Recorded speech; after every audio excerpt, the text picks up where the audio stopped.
A woman's body has been found stuffed in a suitcase at a residence near Hulimavi, sending shockwaves across Bengaluru. Gauri Anil Sambekar, aged 32, was allegedly murdered by her husband, Rakesh, who hails from Maharashtra. The man has been arrested from Pune. Reports indicate that Rakesh had contacted Gauri's parents and confessed to the crime over a phone call.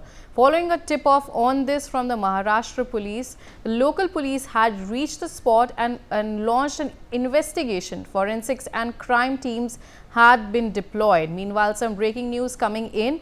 After preliminary inquiries, the police has stated that the accused Rakesh murdered his wife due to a marital discord. So that's what we are coming to know at this point of time in terms of the motive behind this. So far, preliminary inquiries and investigation are revealing that there was a discord between the between the couple, and in terms of they had a discord between their marriage, and the man killed his wife. Rakesh, who's the accused, killed his wife and stuffed her into a suitcase. So we have with us my colleague Belly Thomas joining us on the telecast. Belly, in terms of the motive behind the crime that has taken place, what exactly are the preliminary investigation revealing so far? Riya, the preliminary investigation by the Bengaluru police so far reveals that it was due to a marital dispute that the crime has occurred. The police are yet to ascertain more details about it by inquiring the blood relatives of the victims who have arrived at Bengaluru while the postmortem is being conducted of this particular victim. So the police, as of now, say that the murder had happened on March 26th, Thursday evening, when heated arguments between the husband and wife Gauri and Rakesh over dinner while they were having at their house. While Rakesh was working from home, Gauri was on the lookout for a job. She is a mass communication graduate, while Rakesh works as a project manager at a reputed company here in Bengaluru, and they had shifted from Mumbai around 2 months ago, where they found a rented house in Hulimau near Doddakammanalli, where they were living at a rented house, and they had been married for 2 years, is what as of now the police have learned, Riya. All right, Belly, stay with us. We have more updates coming in. Victims' blood relatives have arrived in Bengaluru, and cops will conduct inquiries with them and record their statements for probing further. So, Belly, in terms of this, what are the details that are coming in? The couple between Rakesh and Gauri reveals that Gauri, there was heated arguments over there over going for a job, and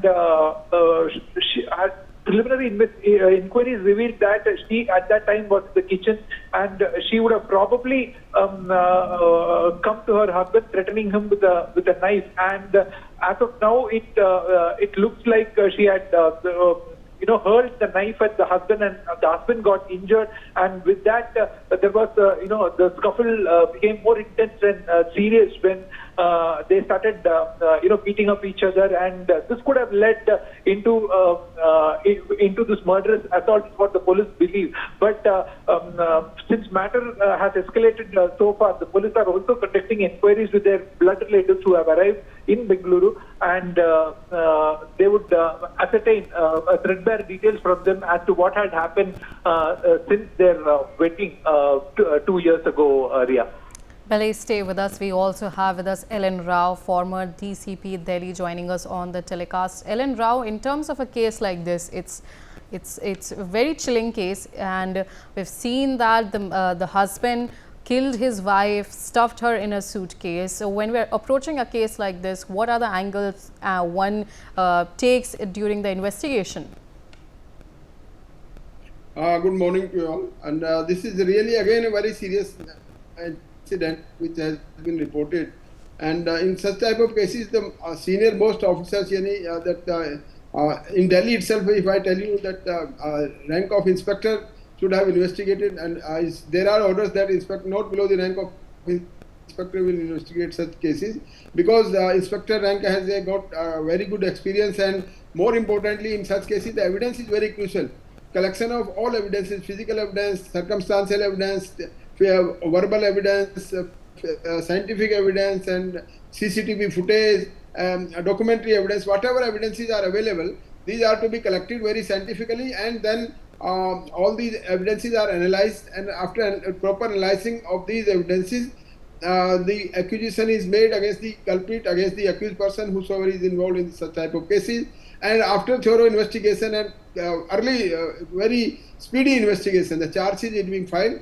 Most important thing in that case is the collection of evidence and meticulous investigation done by the officer in charge who is investigating of this case. More particularly, the very experienced officers are being assigned these type of heinous murder cases, so that there is no lacuna and there are no chances of the accused to get scot-free during trial in the court. Yeah. All right, Ellen Rao, stay with us. We have more updates coming in. A team of police from Bengaluru are in touch with the Pune police and have also been dispatched there to bring the accused husband back to Bengaluru. Remember, he had consumed poison on his way to Pune. So, Belly, what are the details that are coming in terms of the accused is said to be transferred from Pune to Bengaluru?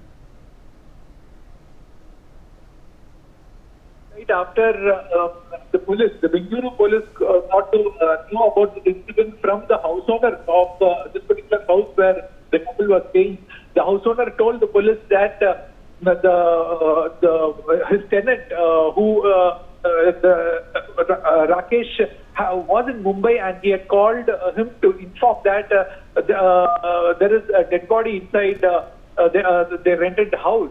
So that was when the house owner alerted the police, and the police sent a forensic team along with the scene of crime team to the flat that was locked.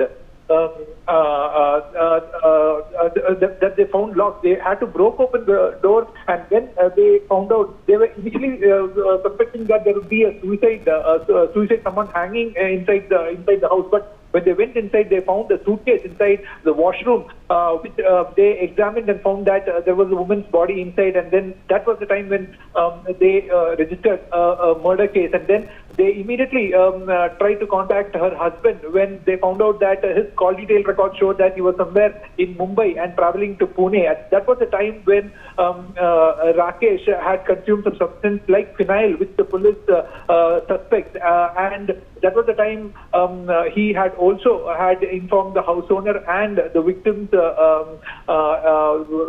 parents, that is his in-laws, that he had committed such a crime. And it was then the police got to know, and the police from Bengaluru have dispatched a team. This particular team is also in touch with the police in Pune, who have informed the Bengaluru counterpart that he has been admitted to a hospital in Pune now, but his condition is out of danger. But soon after he is discharged from the hospital, he would be taken for questioning, and further investigation would continue. Yeah. All right, Belly, stay with us. Ellen Rao, in terms of a situation like this, an incident like this, when we are talking about the testimonies and the people who would be questioned, which of these testimonies are really important and pertaining to these case? And when we're talking about the preliminary investigation that goes on, what are the important elements when you're approaching a case like this? Yes, Riya, in such type of cases, the scene of occurrence is inspected by the crime team, like FSL team or some other experts who are expert in analyzing the evidences. That is one important thing. And the testimony of the eyewitness, if there is some eyewitness connected with this case or remotely connected with this case, they are in, and according to their testimony, the facts and circumstances of this case are linked for the evidence available.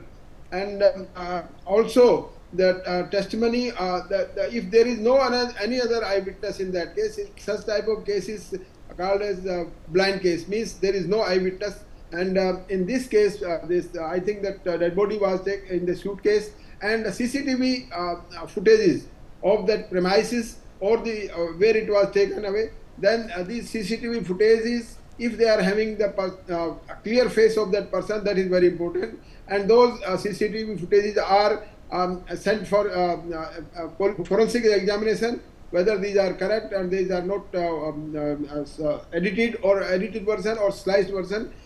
And after confirmation from the FSL expert, then these CCTV footage are the very crucial evidence to nail the accused in such type of cases. So very important nowadays when this our new laws has come, like BNSS in place of CRPC, then the importance of forensic evidence is more emphasized. So the forensic evidence, if it is there, then is more valuable for such cases to get conviction of the accused persons. And if scientific evidence is not available, then the oral evidence and other evidences like that weapon of offense. What was the weapon of offense? The recovery of offense is also there. And if there are injuries on the body, then the coinciding that opinion of the doctor whether these type of injuries can be inflicted by such a weapon which has been recovered from at the instance of the accused. That is also very good corroborative evidence. And other whatever, it all depends upon the case to case. What type of evidence is more crucial and important in the investigation? All depends upon the facts and circumstances of the case.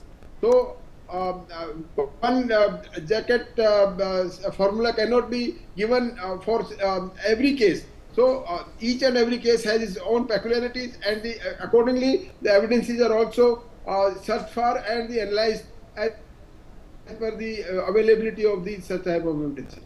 All right, Ellen Rao, stay with us. We have more updates coming in.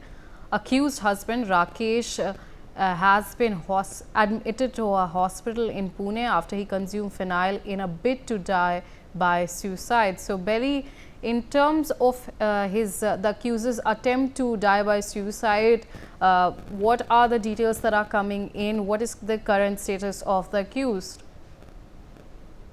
Yeah, according to the police, the accused, Rakesh, had called up his house owner and his wife's parents also, informing about the incident. So this would have given him a state of mind to end his life. And according to the police, he had consumed phenyl while he was on the way in his car to Pune from Mumbai. So he was found unconscious inside his car somewhere between Mumbai and Pune when the police were kind of tracking him after they got information from the Bengaluru police that he had committed such an offence. And the Pune police who got information that he was found unconscious inside his car, they took him immediately to a hospital in Pune where he has been admitted, and as of now his condition remains to be out of danger, and soon after he is discharged, the Pune police will take custody and would hand over to the team from Bengaluru who will reach Pune to take him into custody for further interrogation into this particular crime. Priya. All right, Billy, stay with us. We have more updates coming in. Police are awaiting the post-mortem report to ascertain the cause of death. So, Billy, in terms of the post-mortem report and the autopsy report, what are the details that are coming in?